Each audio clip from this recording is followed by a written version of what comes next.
Millions turned out across the country today for a coordinated day of protest against President Donald Trump and his administration's policies. Organizers expected more than 2,600 No Kings rallies in big cities and small towns across all 50 states and some European capitals, including Paris, London, Madrid, and Berlin. A similar event in June brought out more than 5 million demonstrators across the country, but this time organizers said the mobilization was even bigger. Today's protests spanned the nation and other parts of the globe. Massive crowds turned out in major cities, including New York, Washington, D.C., Boston, and Chicago. Demonstrators also gathered in tiny towns like this one in rural Virginia and across the country.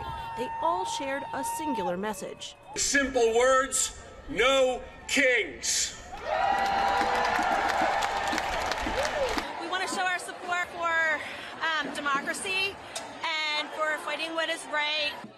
Protesters named immigration raids and President Donald Trump's deployment of the National Guard to certain cities among the reasons they came out. He should not be able to conduct these overreaches of his power, invading cities. As an immigrant here in Germany, it's really important to me that America was founded on immigrants, by immigrants, and the fact that they are trying to shut that out and rewrite history is a really big deal. President Trump's allies criticized the rallies as gatherings of extremists. On Friday, House Speaker Mike Johnson said they showed how fringe the political left had become. If you think about what's going to happen here tomorrow, you're going to bring together the Marxists, the socialists, the Antifa advocates, the anarchists, and the pro-Hamas wing of the far-left Democrat Party. That is the modern Democratic Party. That's where they've gone.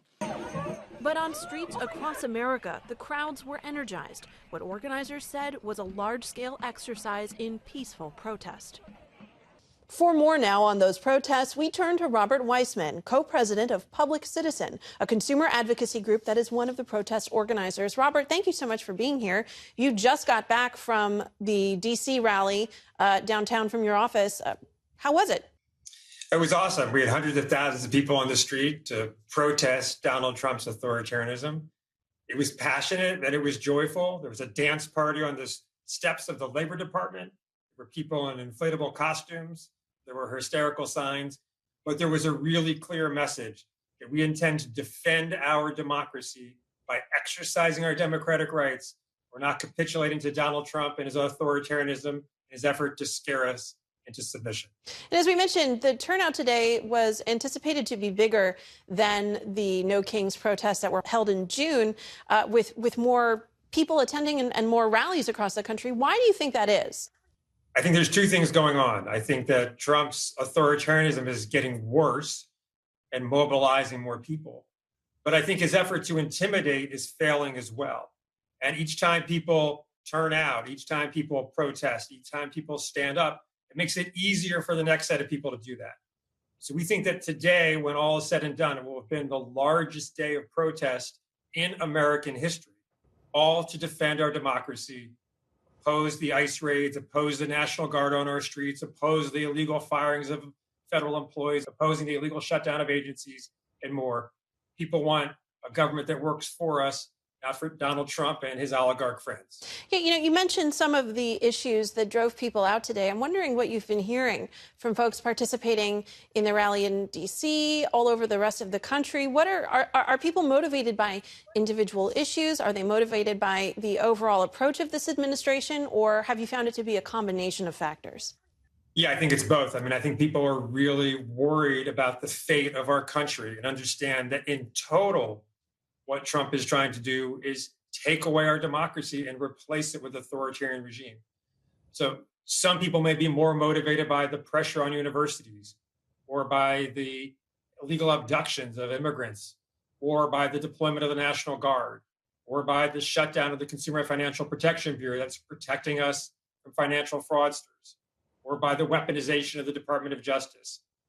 But everybody understands whatever the thing that gets them going, it's all part of a bigger tapestry of this authoritarian agenda, and they're ready, willing, and passionate about standing up to it.